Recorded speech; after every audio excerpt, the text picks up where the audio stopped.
my spooky friends, and welcome back, or welcome to my channel. Today, I have another true crime ASMR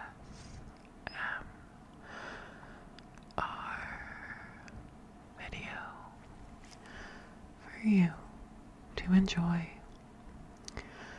Today, we will be discussing Epstein Island. Lori Yvette, you had asked for this video so long ago, and I missed it, and I'm so sorry. So, today we will be diving into Epstein Island. I have updated the calendar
examiner ruled that his death was a suicide by hanging. Epstein's lawyers have disputed the ruling, and there have been significant public skepticism about the true cause of his death, resulting in numerous conspiracy theories, since Epstein's death precluded the possibility of pursuing criminal charges against him. A judge dismissed all criminal charges on August 29th, 2019, which is so disgusting. I hated how they handled this case. So many of these girls needed this closure, and it was ripped away from them. Epstein had a decades-long association with the British socialite Gisélé Maxwell, who recruited young girls for him, leading to her 2021 conviction on U.S. federal charges of sex trafficking and conspiracy for helping him procure girls, including a 14-year-old, for sexual abuse and prostitution.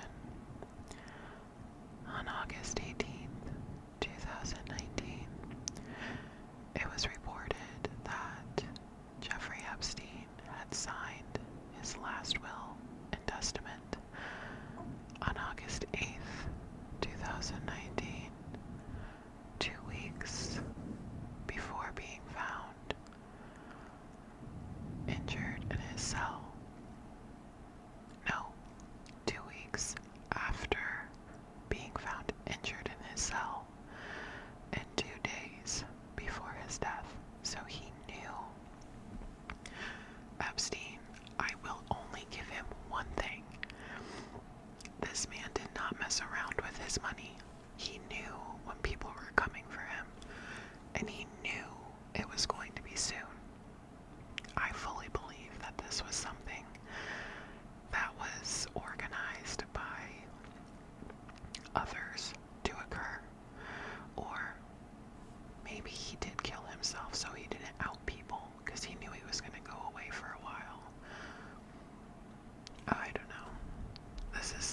We could go on for days with just the way that he died. Anyway.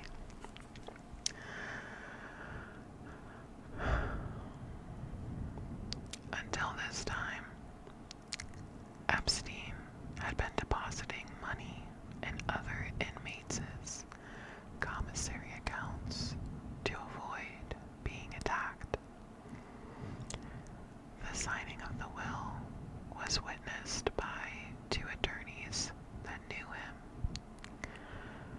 The will named 2 longtime employees as executors and immediately gifted all of his assets and any assets remaining in his estate to a trust. On August 10th, 2019, guards found American financier and convicted sex offender Jeffrey Epstein unresponsive in his jail at the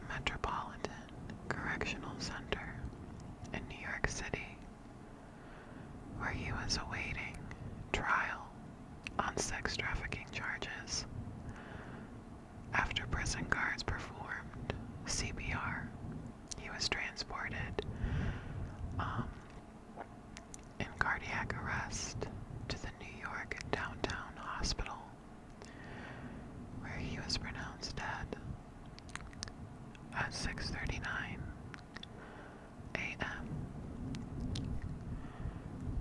the New York City medical examiner and the Justice Department Inspector General ruled that Epstein's death was a suicide by hanging.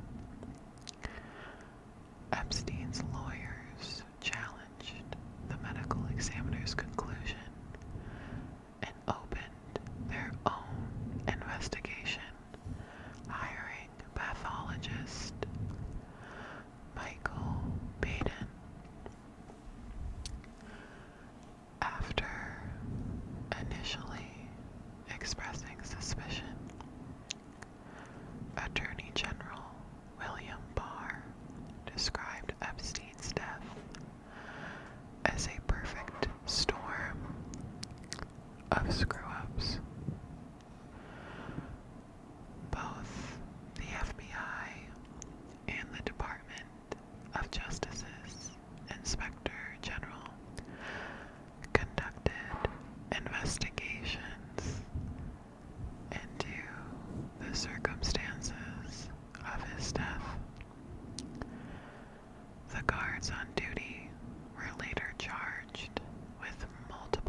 June 28th.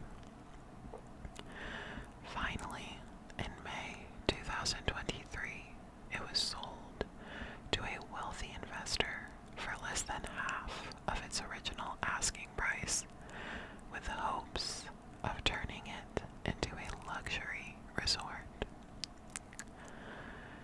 Now, here's everything we know about Little St. James and what Epstein did there. Little St. James is a small island fringed by coral reefs in the bright blue waters of the U.S. Virgin Islands, with sheltered inlets and forested groves rising to dramatic windswept ridges and cliffs. It lies just off the southeastern tip of St. Thomas, one of the Caribbean archipelago's 3 main islands. The Virgins were purchased from Denmark by the U.S. government at the height of the First World War in order to stop them being used as a German submarine base. Today, many financial experts regard them as a tax haven, with huge discounts on corporation tax and personal income tax available to companies based there. I told you, this man did not play with his money. It's always about money. It was in the Virgins that Epstein registered as a sex offender in 2010, following his first conviction for child prostitution in 2008. He also based his shell companies in a small, unmarked office in a seaside strip mall on St. Thomas, alongside a Sam's Mini Mart and a salon called Happy Nails.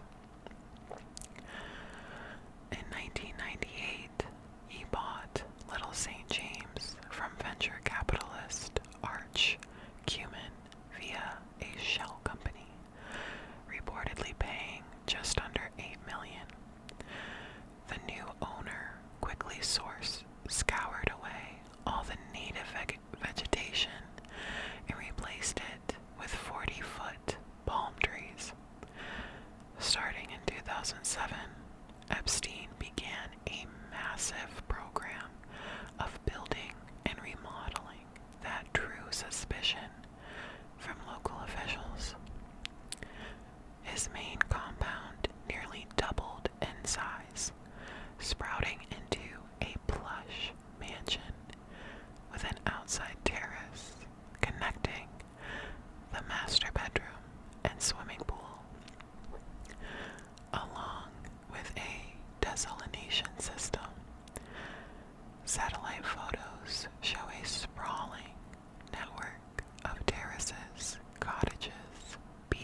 These women, of course, frequently attractive, sometimes suspiciously young, on the arms of Epstein or one of his many guests, or sometimes ferried over in groups aboard a 38-foot boat called the Lady Gisélé, which is reportedly after none other than Ghislaine Maxwell. The island had a staff of about 70, from groundskeepers and gardeners, through laundry ladies to on-call boat captains. They wore black or white polo shirts and were sworn to strict secrecy, with instructions to stay out of Epstein's sight when doing their work. They were also forbidden to enter either of Epstein's 2 offices in the main manor, one of which housed a closely guarded steel safe. According to the LA Times, Epstein also had an enthusiasm for pirate treasure. His name for old rum bottles and crockery found about the island.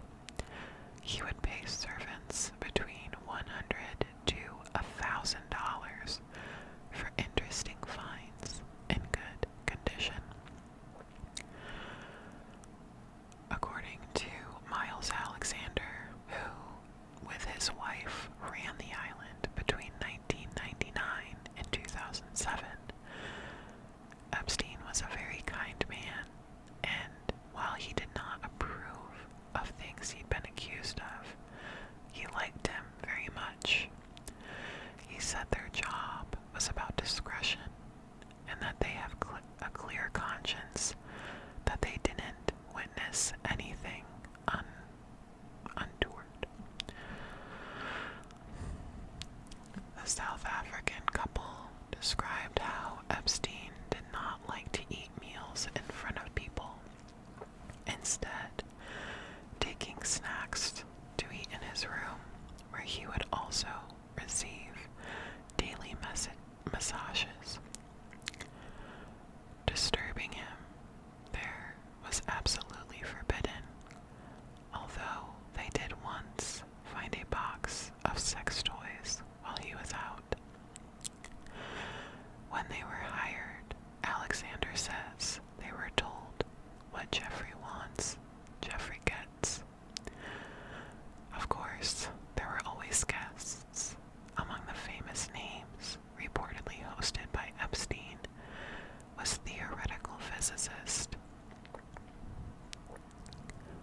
Stephen Hawking, Nobel laureate Lawrence Krauss, comedian Chris Tucker, Victoria's Secret,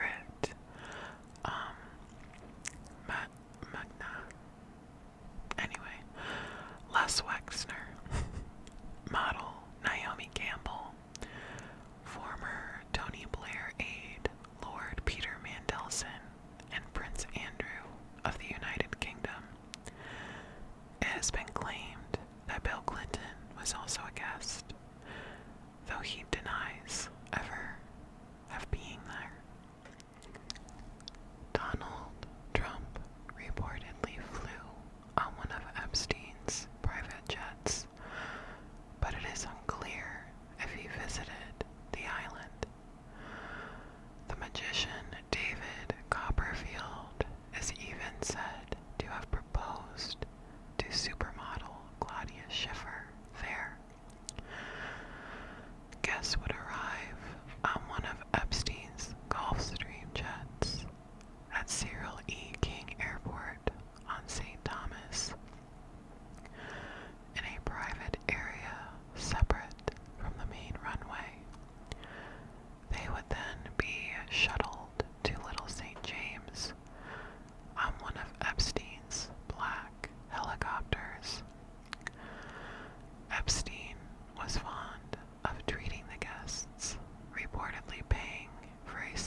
Ms. Alexander recalls him slipping her a $350 tip, which was unexpected because other guests didn't. In January of 2024, up to 200 Epstein associates are expected to be unmasked after a judge ordered the unsealing of court documents in a lawsuit brought by Ms. Giffey against Maxwell. Many of the documents to be unsealed any time from the 1st of January have previously been publicly released, though names were redacted. In December of 2023, U.S. District Judge Loretta Preska ruled that there was no legal justification to keep the names redacted as John and Jane Doe's.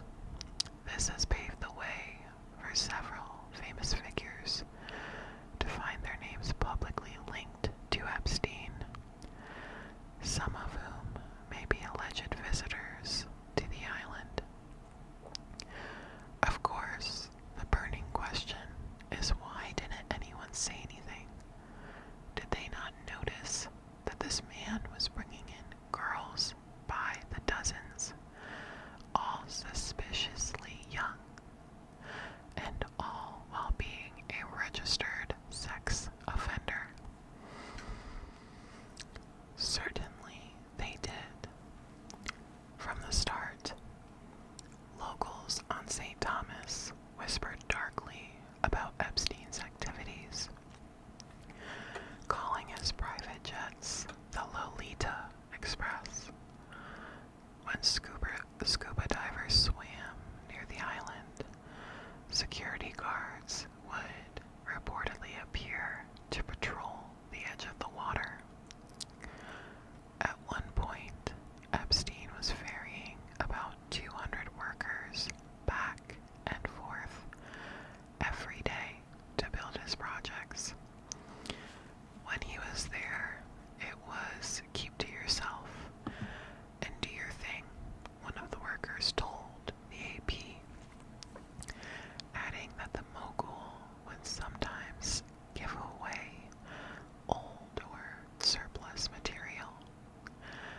Airport staff on St. Thomas could see who Epstein was bringing with him on the express. On multiple occasions, I saw Epstein exit his helicopter, stand on the tarmac in full view of my tower, and board his private jet with children, female children, a former air traffic controller said. My colleagues and I definitely talked about how we didn't understand how this guy was still allowed to be around children. We didn't say anything because we figured law enforcement was doing their job. That is regrettable, but we really didn't even know who to tell, or if anyone cared. Another airstrip employee said there'd be girls that looked like they could be in high school. They looked very young. They were always wearing college sweatshirts. It seemed like camouflage. That's the best way to put it. I could see him with my own eyes. I compared it to seeing a serial killer in broad daylight. I called it the face of evil. It was like he was flaunting it. Sometimes the girls would be carrying shopping bags from designer brands such as Gucci and Dior. The Alexanders also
sex trafficking victims to London, Paris, Tangier, Grenada, St. Louis, Palm Beach, Atlantic City, and beyond. Miss Kafir said that Prince Andrew had sexually abused her on Little St. James when she was 17, which the prince unequivocally denies. In 2022, he agreed to settle the suit out of court for an undisclosed sum without admitting liability. The Virgin Islands Attorney General's office made similar claims,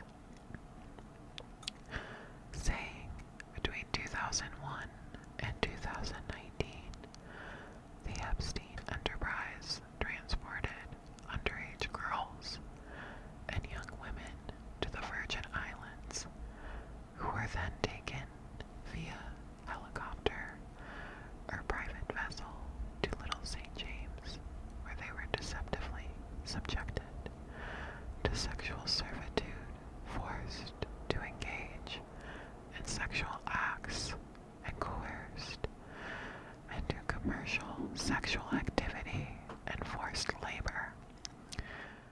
To accomplish his illegal ends, Epstein formed an association with multiple defendants and others, both companies and individuals, who were willing to participate, facilitate, and conceal Epstein's criminal activity in exchange for Epstein's bestowal of financial and other benefits, including sexual services and forced labor from victims.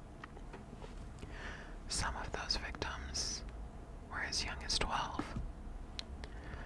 The complaint also alleged that Little St. James served as a prison for the victims, with Epstein controlling all communication with the outside world. It said that one 15-year-old tried to escape by swimming, but Epstein organized a search party, recaptured her, and confiscated her passport. "Remember, he owns an island," said Attorney General Denise George in 2020. So it wasn't a situation where a child or a young woman would be able to just break away and run down the street to the nearest police station. One alleged victim told CBS News that she had been raped in Epstein's office in St. Thomas, and that he had a gun strapped to the bedpost in his bedroom on Little St. James. The complaint says Epstein kept a computerized list of underage girls in or near the Virgin Islands who could be brought to the island. Authorities made several attempts to investigate Little St. James.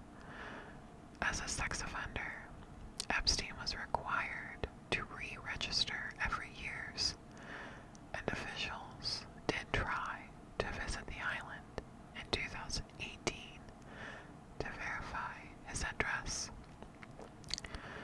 But according to the Attorney General's complaint, Epstein refused the officers entry at the dock, claiming it was his front door, and insisted on meeting them in his office on St. Thomas. He also made employees sign confidentiality agreements that banned them from talking to law enforcement and required them to report any inquiries to Epstein. Monitoring a sex offender with his own private islands and the resources to fly victims in and out on private planes and helicopters represented unique challenges and allowed the Epstein enterprise to limit scrutiny. In addition, both Little St. James and Great St. James are protected areas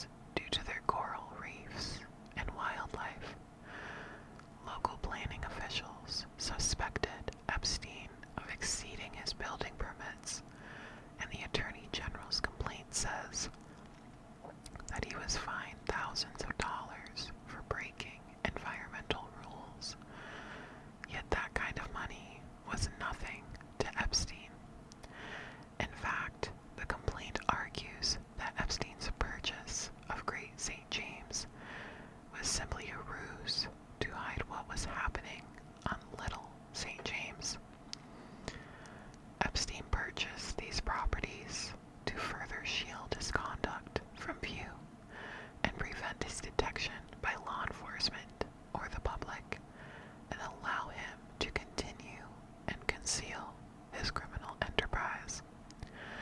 In December 2022, the U.S. Virgin Islands filed a lawsuit in federal court in New York against J.P. Morgan, alleging the Wall Street Bank had been complicit in helping Epstein traffic vulnerable women and girls into sexual servitude at his two secluded islands. The USVI's Attorney General alleged J.P. Morgan helped pull the levers through which Epstein paid his network of enablers and victims. Epstein withdrew as much as $750,000 a year in cash from J.P. Morgan accounts, even after the late pedophile had been red flagged by the bank as a child sex offender. Attorneys for the territory alleged in the lawsuit. J.P. Morgan rejected the allegations and tried to shift blame for Epstein's crimes onto high-ranking USVI officials. Their lawyers claimed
distress.